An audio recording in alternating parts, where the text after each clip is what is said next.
Samajwadi party के सांसद doctor Shafiqur Rahman Barq का आज यानी मंगलवार को 94 साल की उम्र में निधन हो गया।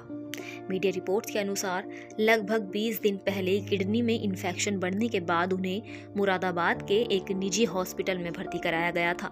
शफीकुर रहमान का पार्थिव शरीर सुबह 11 बजे संभल पहुंचा, जिसे देख घर के बाहर समर्थकों की भीड़ इतनी लग गई कि जिसको देखकर सबके होश उड़ गए।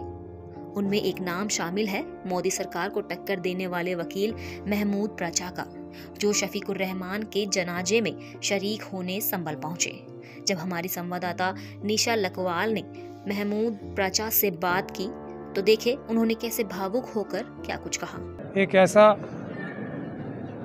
ऐसी चीज़ है जो सबको चखनी है, लेकिन बेशक जब कोई बड़ा शख्स इस दुनिया से जाता है तो उससे फ़र्क ना सिर्फ उनके रिश्तेदारों को, परिवार वालों को, दोस्तों को, मोहल्ले वालों को, बल्कि पूरी दुनिया उसका होता है। और बर्क साहब एक ऐसी शख्सियत थे जिनका फ़र्क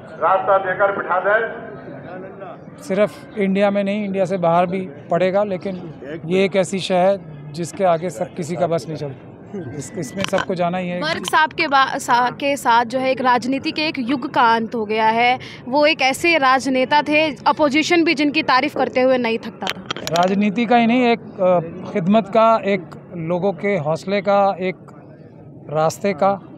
लेकिन जैसा मैं कह रहा हूँ ना, ये मौत एक ऐसी शय है जिसको सबको चखना है, चाहे कितना भी बड़ा हो या कितना भी छोटा हो।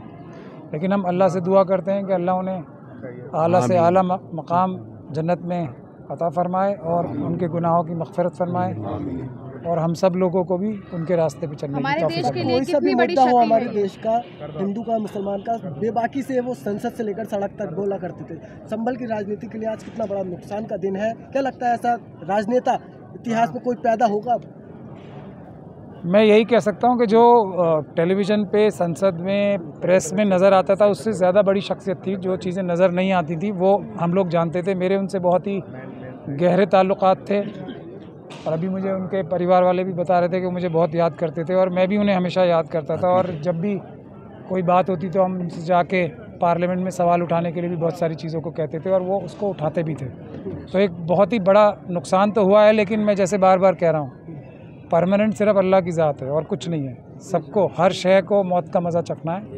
अब अल्लाह ताला इनके फैमिली मेम्बर्स को, चाहने वालों को सब्र अता फरमाया और इन्हें जन्नत नसीब करे। गौरतलब है कि शफीकुर रहमान बर्क का जन्म 11 जुलाई 1930 को उत्तर प्रदेश के संभल जिले में हुआ था, जो समाजवादी पार्टी से लोकसभा चुनाव जीतकर संसद पहुंचे थे। शफीकुर रहमान बर्क 4 बार विधायक और 5 बार सांसद रह चुके हैं। शफीकुर रहमान उस समय सुर्खियों में आए जब उन्होंने लोकसभा की सदस्यता की शपथ ली थी और वंदे मातरम इस्लाम के खिलाफ बताया था। फिलहाल तो शफीकुर रहमान के निधन से सपा पार्टी के कार्यकर्ताओं के बीच शोक की लहर दौड़ी हुई है। ऐसी ही खबरों के लिए बने रहिए हमारे साथ और देखते रहिए जनहित टाइम्स।